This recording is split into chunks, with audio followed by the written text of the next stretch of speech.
faire silence.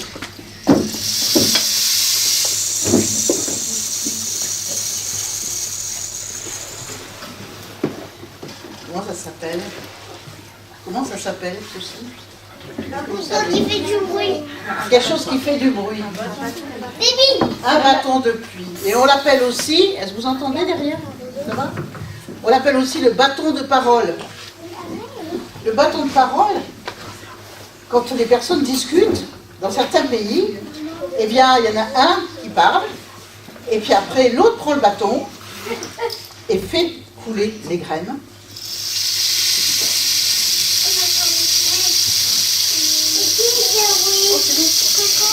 Et à ce moment-là, on parle.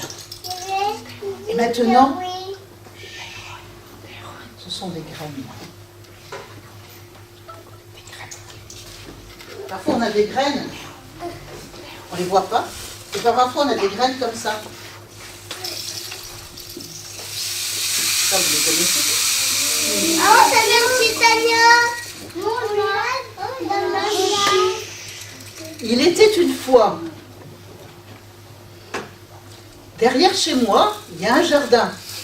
Vous entendez là, c'est bon? Derrière chez moi, il y a un jardin. Et dans le jardin, il y a un arbre. Un arbre qu'on appelle un plaque-minier.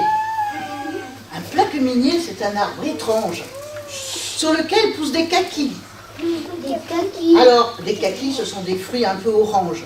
Nous, on l'a planté parce qu'on s'est dit, on aimerait bien manger des kakis. Mais souvent, ce sont les oiseaux qui viennent les manger parce qu'ils n'ont pas le temps de mûrir. Eh bien, sur cet oiseau, au printemps, sur cet arbre, au printemps, arrivent des oiseaux. Et ces oiseaux viennent d'Afrique. Et il y a un petit oiseau particulier, un beau petit oiseau, un oiseau tout mordoré, aux ailes d'or. Et cet oiseau s'est approché de moi. Oui. Et je me suis approchée de lui. Et puis on s'est apprivoisé. Et puis je l'ai appelé Jubilor. Et depuis plusieurs années, eh bien Jubilor, eh bien, au printemps, il arrive. Et en hiver ou en automne, il repart. Et là, il est parti parce qu'il fait trop froid. Et lorsqu'il revient, il me raconte des histoires. Et ce sont ces histoires-là que je vais vous raconter. Tout d'abord, une petite histoire que vous connaissez bien. Une petite histoire qui vous rappellera des choses que vous mangez. Des fruits. Il était une fois. Les histoires, ça commence toujours par « il était une fois ». Il était une fois un grand-père et une grand-mère qui n'avaient pas d'enfants. Ça arrive. Mamie, ma mamie et mon papy, ils sont pas de petits-fils. Et ils n'avaient pas d'enfants. Et alors, le grand-père et la grand-mère étaient tout tristes parce que ne pas avoir d'enfants, c'est très triste. Alors la grand-mère a dit, eh bien moi je vais fabriquer un enfant. Alors pour fabriquer un enfant, Tu vois? elle a pris sa table, elle a préparé le four, elle a préparé la plaque, elle a pris de la farine, de seigle, elle a pris du miel, elle a pris du sucre. Et elle a fabriqué un petit garçon. Un petit garçon à pain d'épices. Alors elle a fabriqué ce petit garçon, elle l'a posé sur la plaque, elle a mis des fruits secs, des raisins pour faire les yeux, elle a mis une boule rouge pour faire le nez, elle a mis d'autres petites boules sur le vêtement pour faire un petit garçon. Et la grand-mère, aidée du grand-père, a mis la plaque dans le four. Et ils sont restés assis. Vous savez, comme un grand-père et une grand-mère. Ils sont restés assis pour attendre. Et puis tout d'un coup, ils ont ouvert le four. Oh, comme il était beau ce petit garçon. Et comme il sentait bon. Et au moment où il a ouvert le four, le petit garçon, bien, il s'est levé. Oh, je suis le petit garçon pain d'épices, je suis le petit garçon pain d'épices. Oui, il parlait en vrai. Ah oui, bien sûr, dans les contes, il parle. Courez après moi si vous pouvez. Et voilà le petit pain d'épices qui se met à courir, et puis grand-père et grand-mère, qui lui courent après. Et il court, courez après moi si vous pouvez. Je suis le petit garçon pain d'épices. Et il continue sur le chemin, Et là-bas, sur la rue de Paris, beaucoup plus loin là-bas, il y avait un champ, assez loin d'ailleurs, hein, et dans le champ, il y avait une vache. Et lorsque la vache a vu le pain d'épices, le petit garçon, oh, le beau petit garçon pain d'épices, comme je voudrais te manger. Ah ben non, a dit le petit garçon pain d'épices. J'ai couru et je cours encore, je suis le petit garçon pain d'épices, attrape-moi si tu peux. Vous répétez avec moi? Je suis le petit garçon pain d'épices, attrape-moi si tu peux. Et voilà le petit garçon pain d'épices qui se met à courir. Suivi du grand-père et de la grand-mère, et suivi de la vache. Alors il courait, et toujours plus loin, là-bas, beaucoup plus loin, vers Ham, Goupil, à gauche, il y avait un champ. Et dans le champ, un cheval. Et lorsque le cheval a vu le petit garçon pain d'épices, oh, comme tu sens bon, je voudrais bien te manger. Ah non, a dit le petit garçon pain d'épices. Non, non, non. Attrape-moi si tu peux. Allez, dites-lui. Attrape-moi si tu peux. Et cours après moi. Cours après moi. Et voilà, le petit garçon pain d'épices continue à courir, suivi du grand-père et de la grand-mère. Ils étaient sveltes, grand-père et grand-mère, de la vache et du cheval. Un peu plus loin, dans un champ, il y avait un monsieur en train de cultiver le champ. Oh, comme il sent bon ce petit garçon pain d'épices, comme je voudrais le manger. Ah non, attrape-moi si tu peux, je suis le petit garçon pain d'épices.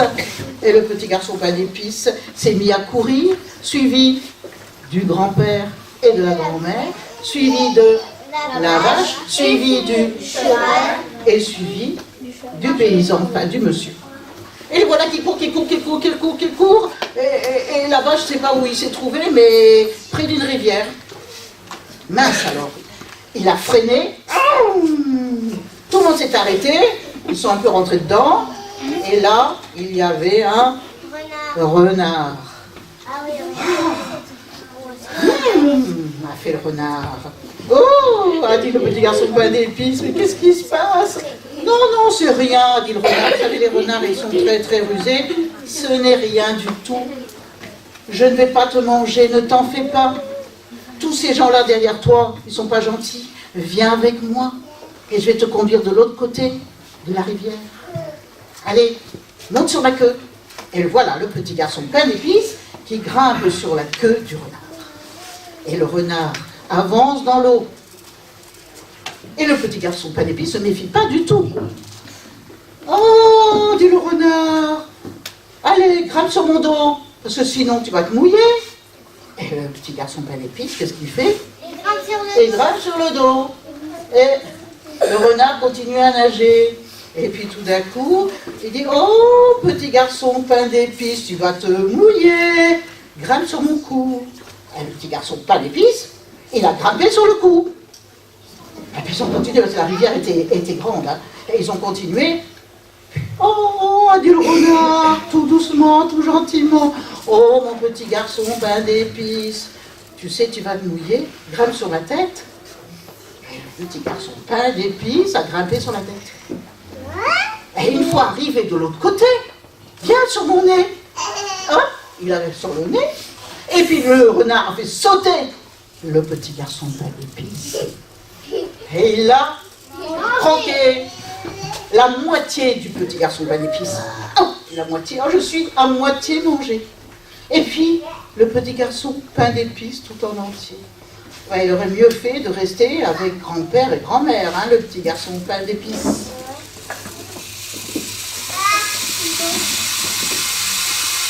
Donc ça, vous voyez mieux les couleurs.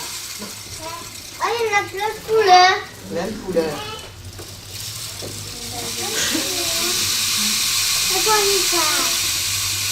Mais dans mon sac à trésor, j'ai encore plein de choses. Voilà ce que j'ai là. Ça, c'est une baguette. Une baguette magique. Regardez comme ça. Et ça aussi, c'est pour raconter des histoires. j'ai un crayon qui est magique. Et bien voilà, tu vas pouvoir faire de la magie et raconter des histoires. Une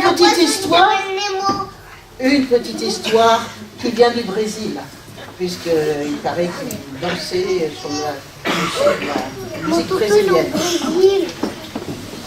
Il était une fois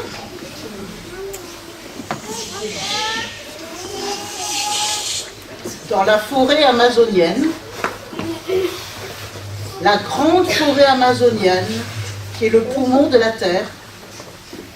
Il était une fois, dit-on, beaucoup d'oiseaux, et encore, heureusement, plein d'oiseaux multicolores. Et au milieu de cette forêt, un grand arbre, beaucoup plus grand que tous les arbres. Et un jour, il y a eu de l'orage. Et l'orage criait beaucoup plus fort que le bébé. Et l'orage s'est mis à tonner. Et il a tonné tellement fort qu'il a effrayé tout le monde et qu'il a fini par mettre le feu au grand arbre. Et l'arbre s'est mis à brûler. Et tous les oiseaux se sont enfuis. Et tous les animaux se sont enfuis. Sauf un petit oiseau que l'on appelle le colibri. Un tout petit oiseau multicolore avec un long bec qui lui sert à prendre le nectar dans les fleurs. Eh bien, le petit oiseau, lui, ce qu'il a fait, il est allé à la rivière. Et il a pris une goutte d'eau dans la rivière avec son bec. Et puis, il s'est dirigé vers l'arbre et il a mis la goutte. Et puis, une deuxième goutte. Les animaux autour de lui et les autres oiseaux ont dit « Mais t'es ridicule, tu t'es vu, toi tout petit, tu peux rien faire. » Si, je peux faire quelque chose. Chacun peut faire quelque chose. Moi, je fais ce que je peux. Chacun une goutte. Alors, vous aussi, allez prendre une goutte. Et tous les oiseaux sont allés chercher des gouttes d'eau. Et tous les oiseaux sont allés verser l'eau sur l'arbre. Et ce fut une pluie extraordinaire et la pluie a éteint l'incendie. Alors, nous aussi, si nous voulons faire quelque chose, il faut chacun prendre une toute petite goutte pour pouvoir réussir. Un petit intermède,